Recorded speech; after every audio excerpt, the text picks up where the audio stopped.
ndishanda wangu ndichipanda chingo itazi usataure zvakawanda wangu wona kwandakapa wangu ndichifamba fambe ndiri one tinofamba takawanda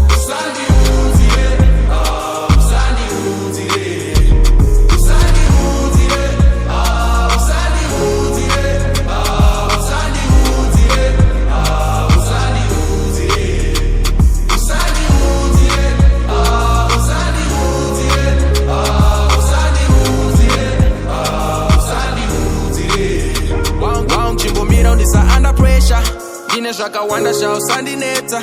wangu saka bondo kubata leta cause ndine magoals anga ndakaseta. I remember last time chindi andareta my friends akawanda wangu akaenda ndosaka nowadays ndikutamba ndega zvamanje ndikutyisa kunge undertaker ndakukwana mu life mangu satambo nditengera tai wangu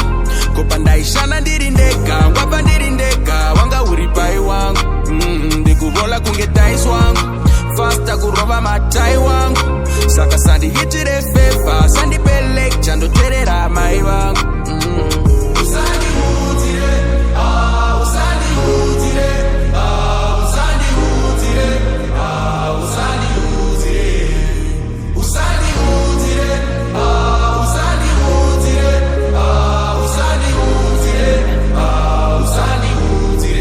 devo adandiluze fokasi ndaenda kupedzwa nanatokasi fake friends angari mabhokasi fejada pasina gokasi changamu chinja chopasi kausaluza fokasi